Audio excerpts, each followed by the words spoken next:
మన తెలంగాణ వచ్చిందే మెయిన్గా నీళ్లు, నిధులు, నియామకాలు. ఈ రెండు పక్కన పెడితే నియామకాలు అని తెలంగాణ ఉద్యమంలో విద్యార్థులు, కాకతీయ యూనివర్సిటీ విద్యార్థులు కానీ, ఉస్మానియా యూనివర్సిటీ విద్యార్థులు కానీ, వేరే విద్యార్థులు కానీ అందరూ బాగా యాక్టివ్గా పాల్గొన్నారు. ఎందుకనంటే ఉమ్మడి ఆంధ్రప్రదేశ్లో ఉన్నప్పుడు మన ఉద్యోగాలన్నీ ఆంధ్రాలో కొల్లగొట్టేది. ఇప్పుడు మన టీఆర్ఎస్ ప్రభుత్వం వచ్చినాక మన ఉద్యోగాలు మనకు వస్తాయని చాలామంది ఎంతో ఆశపడ్డారు. కానీ ఆ ప్రభుత్వం అంతా విద్యార్థులు కోరుకున్న మేరకు చేయలేకపోయినారు.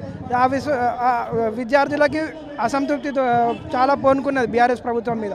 సో వీళ్ళు ఇప్పుడున్న మంత్రులు కానీ, బట్టి విక్రమార్క గారు కానీ, శ్రీధర్ బాబు కానీ, బల్మూరు వెంకట్ కానీ, తిరుమల మల్లన్న కానీ, రియాజ్ సార్ కానీ వీళ్ళు ఎలక్షన్ ముందట విద్యార్థులను బాగా రెచ్చగొట్టిళ్ళు. చదువుకునేటోళ్ళు అందరినీ మీరు లైబ్రరీలో గంటలు కూర్చుంటే మీకు ఉద్యోగాలు రావు, ప్రభుత్వం మారితేనే ఉద్యోగాలు వస్తాయని అందరినీ రెచ్చగొట్టి రోడ్ల మీద తీసుకొచ్చి ఎవరి జిల్లాలకు వారు తిరిగేటట్టు చేసి కాంగ్రెస్ ప్రభుత్వాన్ని గెలిపించేటట్టు చేసుకున్నారు.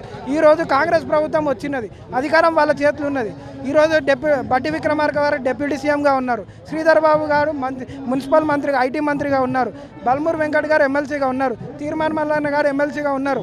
మరి వీళ్ళు జీవన్ రెడ్డి గారు ఎంపీగా పోటీ చేసి ఓడిపోయినారు, వాళ్ళకి కూడా పార్టీ అవకాశం ఇచ్చింది. మరి వీళ్ళందరూ కీలకమైన పదవులు ఉన్న వాళ్ళు ఈరోజు నిరుద్యోగుల పక్షాన ఎందుకు మాట్లాడతలేరు? మొన్న హరీష్ రావు గారు 1:100 చేయాలని అన్నప్పుడు ఇమీడియట్గా బల్మూరు వెంకట్ గారు ఎమ్మటే ప్రెస్ మీట్ పెట్టి 1:100 చేస్తాము, సీఎం గారు స్వానుకూలంగా స్పందించినారు, టీఎస్పీఎస్తో మాట్లాడుతున్నాము, శ్రీధర్ బాబు గారి దగ్గర రిప్రజెంటేషన్ ఉంది అని చెప్పినారు.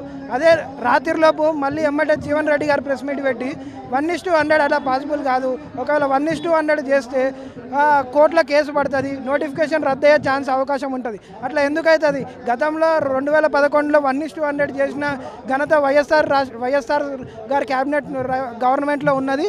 మళ్ళీ మన ఆంధ్రప్రదేశ్ పబ్లిక్ సర్వీస్ కూడా గ్రూప్ 2కి 1:100 చేసింది. నోటిఫికేషన్లో 1:50 ఉండే, కానీ విద్యార్థుల డిమాండ్ మేరకు 1:100 చేసింది. ఎందుకంటే మన ఆంధ్రప్రదేశ్ లెక్క మనకి 2 సార్లు నోటిఫికేషన్ అయితే రాలేదు గ్రూప్ 1కి. మన తెలంగాణ వచ్చిన తర్వాత తెలంగాణకు ముందు 2011లో గ్రూప్ 1 నోటిఫికేషన్ అయింది. అది మెయిన్స్ ఎగ్జామినేషన్ 2016లో తెలంగాణ వచ్చిన తర్వాత బీఆర్ఎస్ ప్రభుత్వం హయాంలో జరిగింది. తర్వాత అప్పటి నుంచి ఇప్పటిదాకా నోటిఫికేషన్ లేదు. ఇప్పుడు నోటిఫికేషన్ వచ్చింది కాబట్టి నోటిఫికేషన్ గ్రూప్ 1 2021లో వచ్చింది. ఇక 2 సార్లు ఎగ్జామ్ కొన్ని కారణాల వల్ల పోస్ట్పోన్ అయింది. మూడోసారి రాసినందుకు ఇంతమంది విద్యార్థులు గ్రూప్ 1 కోసం ఆశలు పెట్టుకున్నందుకు 1:100 చేసి అందరికీ న్యాయం జరిగేటట్టు ఉంటుంది. గ్రామీణ విద్యార్థులకి, ఎస్సీ ఎస్టీ బీసీ విద్యార్థులకి మెయిన్స్ రాసే అవకాశం ఉంటుంది. ఎందుకంటే మెయిన్స్ ఒకటి క్వాలిఫై అయినంత మాత్రం ఉద్యోగం వచ్చినట్టు కాదు. మెయిన్స్లో ఆన్సర్ రైటింగ్ ఎవరైతే బాగా ప్రాక్టీస్ చేస్తారో, ఎవరైతే బాగా చదువుతారో, ఎవరైతే రిప్రజెంటేషన్ బాగా ఇస్తారో రైటింగ్లో, వాళ్ళకి వచ్చే అవకాశం ఉంటుంది. అలాగే వీళ్ళు కాంగ్రెస్ ప్రభుత్వం 2 లక్షల ఉద్యోగాలు ఇస్తామని హామీలు ఇచ్చి ప్రభుత్వంలోకి వచ్చినారు. మేము కూడా ఆశపడ్డాం, ఎందుకంటే 2 లక్షల ఉద్యోగాలు వస్తే అందరూ బాగుపడతారు, మన తెలంగాణ అభివృద్ధి పొందాలంటారు. ఎందుకంటే ఈ పథకాల వల్ల పథకాలు ఇవ్వడం వల్ల, పథకాలు జనాలకు పెట్టడం వల్ల సొసైటీ ఏం బాగుపడదు. ఒక పిల్లవానికి, ఒక కుటుంబంలో ఒక గవర్నమెంట్ ఉద్యోగం వస్తే ఆ కుటుంబంతో పాటు ఆ గ్రామం కూడా అభివృద్ధి అవుతుంది.